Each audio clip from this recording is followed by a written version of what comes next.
Good morning, all of you. Today I will continue the previous class that was the contracts method, different type of contracts method in civil engineering. Today I will discuss the different contract method individually. Okay, so let's start. So first of all, item rate contract. What is item rate contract? Actually, what happened?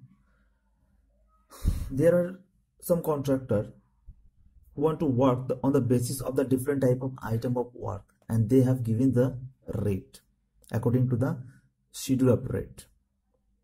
तो हम लोग हिंदी में समझाते हैं ताकि student को समझने में आसानी होगा। क्या है कि कॉन्ट्रैक्टर क्या करता है कि वो अपना अपना individual item of work, individual जो काम होता है उसके लिए अलग अलग एक रेट प्रिपेयर करता है on the basis of schedule rate, schedule of rate. Schedule of rate तो हम लोगों को पता है, एस्टिमेशन कॉस्टिंग में हम लोग देखे शेड्यूल ऑफ रेट क्या होता है, जो कि पर ईयर का एक शेड्यूल दिया रहता है, उसमें इंडिविजुअल वर्क का एक रेट दिया रहता है जो कि हर साल चेंज भी हो सकता है।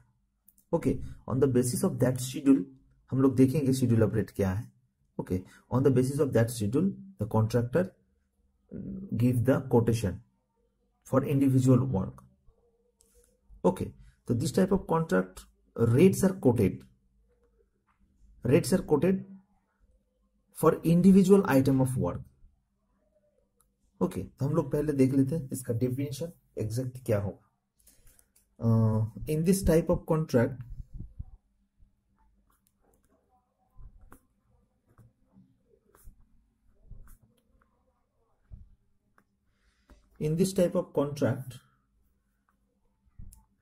rates are quoted for individual item for every single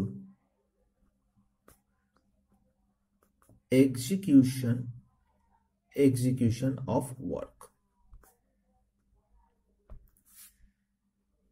हर एक काम के लिए अलग अलग वो सिंगल इंडिविजुअल रेट कोट करता है। तो हम लोग देख लेंगे कैसे होता है वो चीज। तो ये रहा वो शेड्यूल ऑफ रेट। इस तरह से कॉन्ट्रैक्टर अपना शेड्यूल रेडी करता है। यहाँ पे है कि item serial number, item number, तो हम लोग देंगे एक नंबर। ओके, तो इसमें description of item of work, इसमें डिस्क्रिप्शन देना होगा। डिस्क्रिप्शन में क्या लिखा रहेगा, मान लीजिए कि हम लोग कोई बिल्डिंग प्रोजेक्ट का स्टार्टिंग किए, तो स्टार्टिंग में हम लोग को एक्सकावेशन करना रहता है, तो हम लोग लिखेंगे अर्थ वर्क एक्सकावेशन। Very good. तो अर्थवर्थ एक्सकवेशन के लिए वो अपना रेट देगा। रेट मान लेते हैं, चलिए as a example 90 rupees. Okay, 90 rupees किस बेसिस में, क्वांटिटी क्या होगा, सॉरी यूनिट क्या होगा, unit per metre cube. Per metre cube में उसका रेट है 90 रुपीज। हम लोग एज ए एग्जाम्पल मान लेते हैं, एग्जैक्ट हमको तो नहीं पता कि एग्जैक्ट रेट क्या होता है, लेकिन हम लोग एज ए एग्जाम्पल मान लेते हैं कि पर क्यूबिक मीटर वहां पे 90 रुपीज उसका रेट है। ओके, अब उस टोटल काम का क्वांटिटी जो होगा, ये क्वांटिटी कौन सप्लाई करेगा, जो ओनर है या जो डिपार्टमेंट है, ओनर वो क्वांटिटी सप्लाई करेगा। तो मान लेते हैं कि ये जो क्वांटिटी होगा 1000 क्यूबिक मीटर मेरा टोटल क्वांटिटी ऑफ वर्क है। तो इसमें टोटल अमाउंट कितना आएगा, 90,000।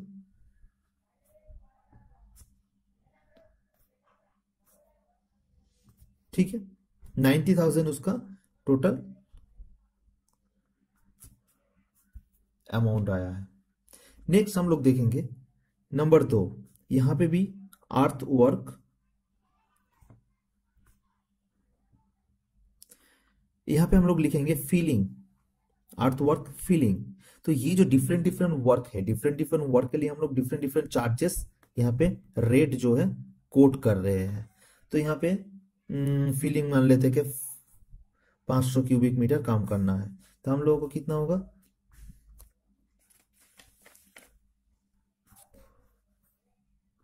25। Okay,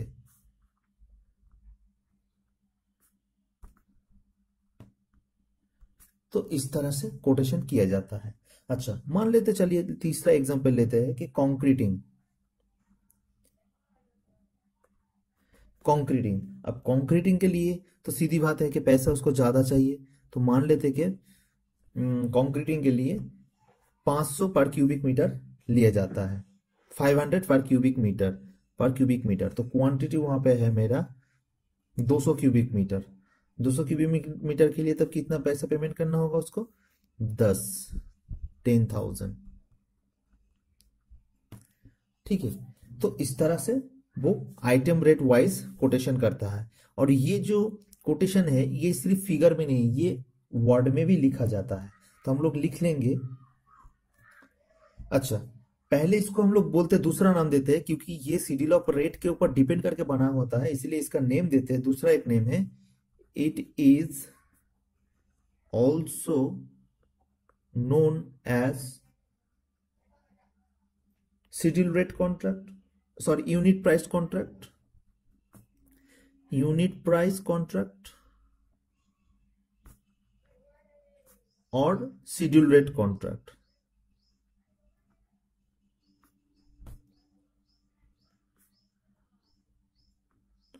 schedule rate contract, okay, ये नाम से भी इसको जाना जाता है। ओके, तो rate quoted on the basis of, यहां पे लिख देते हैं, rate quoted on the basis of schedule of rate. ये जो है इसको बोलते हैं schedule of rate.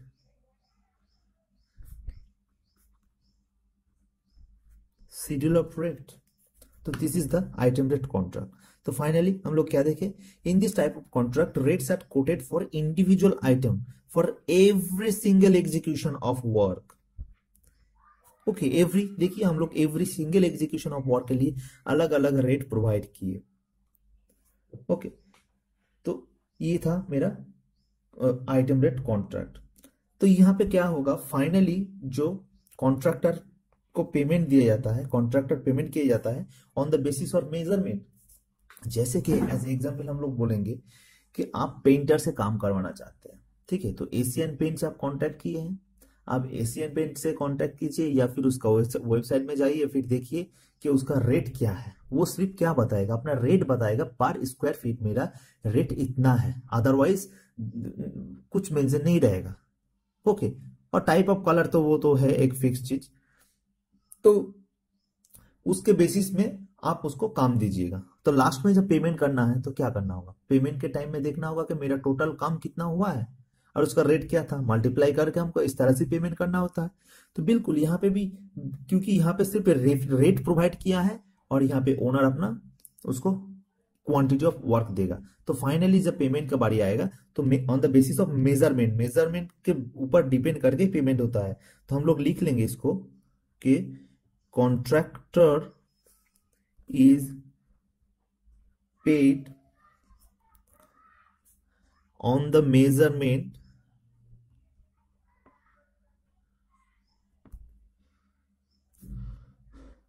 of the work, on the measurement of the work which is executed, work executed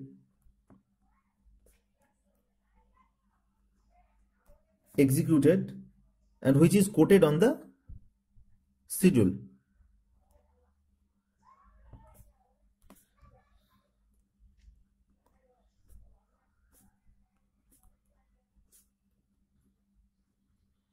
तो क्या लिखा, contract is paid on the measurement of the work executed, जितना वो काम किया है वो काम के ऊपर उसको पेड किया जाएगा, which is coated on the schedule, जो कि शेड्यूल में हम लोगों का कोटेड किया है, ऑलरेडी कोटेड किया हुआ है यहाँ पे कि मेरा कितना काम है total quantity of work and, तो यहाँ पे देखना होगा, यहाँ पे जो ये वाला कॉलम है क्वांटिटी ऑफ वर्क, इसको कौन फिलअप करता है? इसको हम लोग बोल सकते हैं डिपार्टमेंट या ओनर। डिपार्टमेंट या ओनर इसको फिल करता है। और हम लोग जो रेट, बाकी सारा शेड्यूल ऑफ रेट में बाकी सारा जितना है वहां पे कौन फिलअप करता है? वो कॉन्ट्रैक्टर। यहाँ पे भी कॉन्ट्रैक्टर ये सब फिल करता है। ये भी डिपार्टमेंट होगा, सॉरी ये कॉन्ट्रैक्टर ही होगा। सो हम लोग क्या देखे अभी तक? अब हम लोग देखेंगे जी आइटम ऑफ रेट कॉन्ट्रैक्ट को क्या क्या नाम से हम लोग बुलाते हैं। ऑलरेडी हम लोग देखते हैं इसको शेड्यूल रेट कॉन्ट्रैक्ट बोलते हैं। क्या बोलते हैं? शेड्यूल रेट कॉन्ट्रैक्ट, क्योंकि यहाँ पे एसओआर जो है, एसओआर से मेंशन, एसओआर में मेंशन रहता है सारा रेट्स, ठीक है। तो इसीलिए इसको शेड्यूल रेट कॉन्ट्रैक्ट भी बोला जाता है और इसको यूनिट प्राइस कॉन्ट्रैक्ट भी बोला जाता है, क्योंकि यहाँ पे इनका जो रेट होगा, रेट्स और यहाँ पे यूनिट जो है वो मेंशन रहता है, ठीक है। यूनिट एंड रेट जो है वो मेंशन रहता है, इसीलिए इसको यूनिट प्राइस कॉन्ट्रैक्ट भी बोला जाता है, ठीक है। तो यहां तक हम लोग देख चुके हैं। अब हम लोग देखेंगे इस कॉन्ट्रैक्ट का एडवांटेज एंड डिसएडवांटेज क्या हो सकता है। चलिए हम लोग देख लेते हैं। पहले हम लोग देखेंगे एडवांटेज।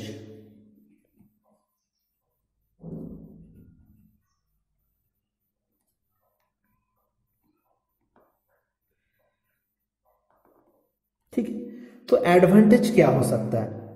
अच्छा, इस आइटम रेट कॉन्ट्रैक्ट में इसमें both the party will be benefited. कैसे? इसमें एक्चुअली जो होता है, यहां पे जो रेट दिया जाता है और उसमें पेमेंट जो होता है वो मेजरमेंट के बाद ही पेमेंट दिया जाता है। After the measurement the payment will be done. So measurement जब होता है वहां पे both the party will be involve, ठीक है। वहां पे जैसे कॉन्ट्रैक्टर रहता है, कॉन्ट्रैक्टर प्लस डिपार्टमेंट या ओनर भी बोल सकते हैं, both the party will be involve in measurement. अब मेजरमेंट जो होता है उसमें क्वांटिटी पता चलता है। अब उस क्वांटिटी के साथ रेट को हम लोग मल्टीप्लाई करके उसका टोटल कॉस्ट मिलता है जो पेएबल है, ठीक है। तो इसमें क्या होता है, उसमें कॉन्ट्रैक्टर का एंड डिपार्टमेंट का कहीं पे कुछ लॉस नहीं होता। खास करके कॉन्ट्रैक्टर का यहां पे लॉस होने का चांसेस एकदम में नहीं है। और डिपार्टमेंट का भी एक्चुअल जो वर्क था वो actual work has been covered. So ये दोनों पार्टी विल बी बेनिफिटेड, ठीक है। तो हम लोग क्या बोल सकते हैं कि contractor as well as department या owner, both the party will be benefited from this contract method because the actual quantity of work has been done. वहां पे एक्चुअल क्वांटिटी ऑफ वर्क जो है वो किया जाता है और कॉन्ट्रैक्टर का यहां पे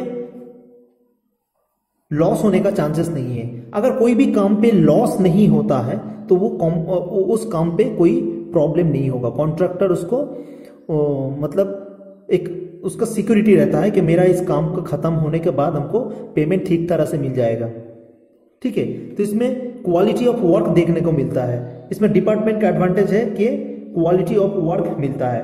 कॉन्ट्रैक्टर भी अपना फुल सेटिस्फेक्शन के साथ फुल परफॉर्मेंस देता है। तो ये हम लोग देख चुके हैं कि दोनों पार्टी दोनों पार्टी के लिए ये एडवांस मेथड है, एडवांटेज है, ओके।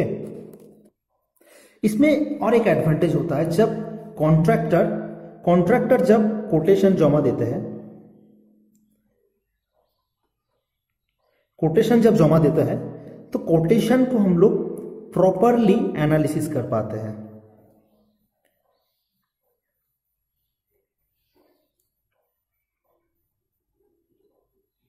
प्रॉपरली एनालिसिस कर पाते हैं कैसे? क्योंकि वो एक शेड्यूल में रहता है, टोटल एक शेड्यूल दिया रहता है, आइटम वाइज रेट दिया रहता है, इसमें हम लोगों को प्रॉपर एनालिसिस होता है। तो प्रॉपर एनालिसिस के बाद वो कौन सा कोटेशन लोएस्ट अमाउंट कोट किया है उसको एनालिसिस करने में काफी इजी होता है। तो जो टेंडरिंग प्रोसेस में, इन टेंडरिंग प्रोसेस क्या होता है, बहुत सारा contractor A, B, C, D, these are the contractor who have submitted their quotation। अब इसमें से हमको सिलेक्ट करना है which one is the lowest। सो कौन लोएस्ट अमाउंट में कोट किया है एसओआर में, वो हमको चेक करना है। तो ये चेक करने का प्रोसेस जो होता है वो कंपैरिजन जो होगा, वो कंपैरिजन काफी इजी होता है, ठीक है, क्योंकि आइटम वाइज जो रेट है वो रेट हम लोग कोटेशन में इजीली देख पाते हैं, ठीक है। तो ये एक एडवांटेज है, इसमें प्रॉपर कॉन्ट्रैक्टर को सिलेक्शन करना इजी होता है, ठीक है। और ये प्रोसेस कहीं पे भी बायस्ड नहीं लगता है, बैलेंस है, दोनों तरफ से ये बैलेंस है, ओके। इसमें और एक टर्म आता है कि रिकॉन्सिलेशन प्रोसेस।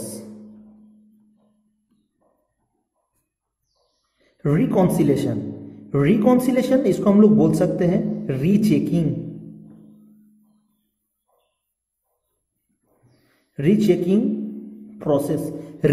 प्रोसेस ये बहुत इजी होता है, ठीक है, क्योंकि the statement is very easy as all quantity is available in schedule.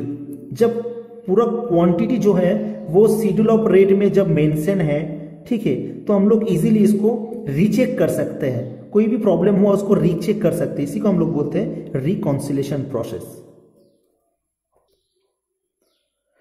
अच्छा, यहां पे डिपार्टमेंट के लिए एक एडवांटेज है, ठीक है, डिपार्टमेंट के लिए और एक एडवांटेज है, जैसे कि हम इंडिविजुअली पहले हम लोग क्या करते हैं, एक्सकावेट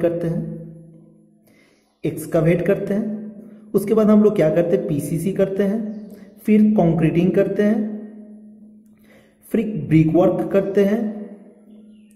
तो इस तरह से वो लोग अपना अपना इंडिविजुअल आइटम के ऊपर रेट कोट करते हैं, ठीक है। अच्छा, अब हम लोगों को डिपार्टमेंट इन केस अगर सोचा कि हमको कुछ वर्क जो है उसको एक्सटेंड करना है, ठीक है, जो काम था पर्टिकुलर उससे कुछ काम को एडिशन करना है, क्या करना है, एडिशन करना है, तो इजीली इस प्रोसेस में हम लोग क्या करेंगे, एडिशन कर सकते हैं।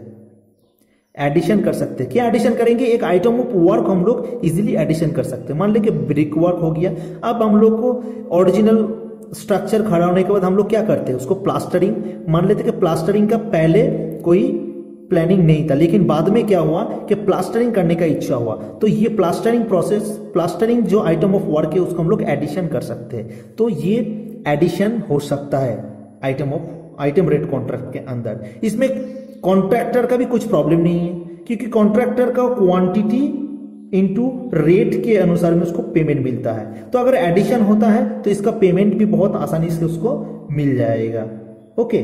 तो these are the advantage of item rate contract. अब हम लोग चलिए देख लेते हैं कि इसका कुछ डिसएडवांटेजेस है। डिसएडवांटेज क्या है, इसका कुछ डिसएडवांटेज देख लेते हैं, ठीक है।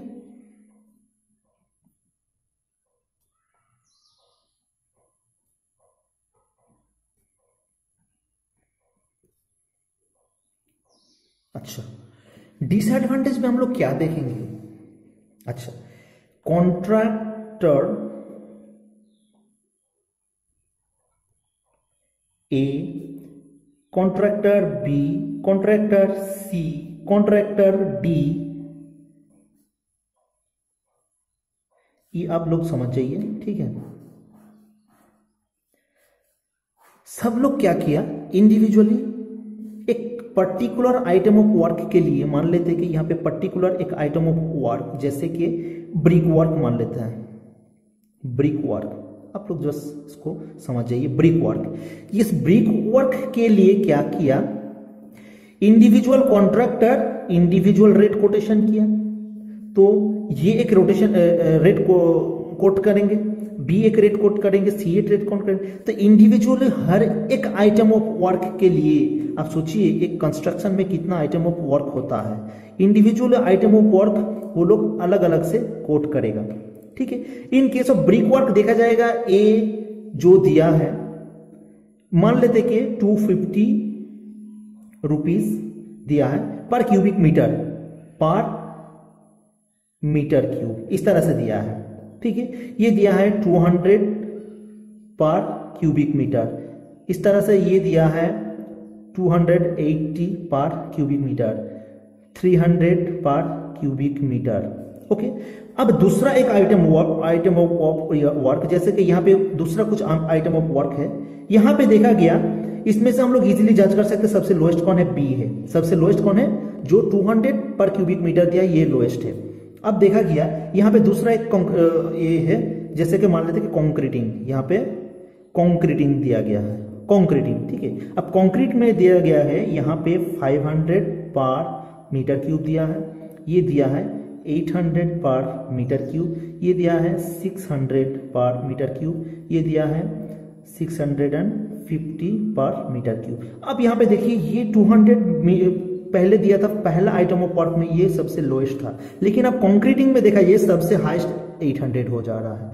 तो सोचिए इंडिविजुअली जितना सारा आइटम ऑफ वर्क है उसमें से इंडिविजुअली कोड मतलब रेट को एनालिसिस करना, this is not a easy thing, बहुत ये क्रिटिकल प्रोसेस होता है। इसके लिए हम लोगों को क्या करना पड़ता है, स्किल्ड इंजीनियर का जरूरत है। यहाँ पे लेबर लोग इस काम को नहीं कर सकता है, स्किल्ड इंजीनियर लोग यहाँ पे काम को कर सकते हैं, ठीक है। तो ये एक डिसएडवांटेज है कि आम इंसान इसको एनालिसिस करना उसका बस का बात नहीं है, इसके लिए चाहिए एक स्किल्ड पर्सन, ठीक है। और स्किल्ड पर्सन क्या करेगा, अल्टीमेटली कंपैरेटिव स्टेटमेंट, क्या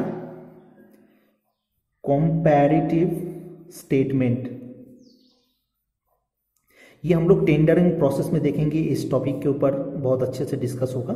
कंपैरेटिव स्टेटमेंट मतलब यही हुआ कि ये कंपेयर करके हर एक कॉन्ट्रैक्टर ए, कॉन्ट्रैक्टर बी, कॉन्ट्रैक्टर सी, कॉन्ट्रैक्टर डी, हर एक कॉन्ट्रैक्टर का जो स्टेटमेंट है उसको कंपेयर करके एनालिसिस करके लोएस्ट वालों को सिलेक्शन करना, यही होता है कंपैरेटिव स्टेटमेंट का काम, ठीक है। तो ये भी बहुत डिफिकल्ट प्रोसेस है, ये उतना आसान नहीं होता है, ठीक है। तो ये एक डिसएडवांटेज है इस प्रोसेस का। दूसरा बात क्या है कि मेजरमेंट्स के टाइम, जब मेजरमेंट होता है, क्या होता है, जब काम कंप्लीट होने के बाद उसको मेजरमेंट किया जाता है, तो मेजरमेंट के टाइम पे हम लोग क्या देखते हैं कि from contractor and from department, दोनों तरफ से क्या होता है, एक मेजरमेंट टीम हम लोग भेजते हैं। तो ये थोड़ा प्रॉब्लम है कि एक मेजरमेंट के लिए एक बहुत बड़ा टीम का जरूरत होता है, ठीक है। तो ये एक डिसएडवांटेज है।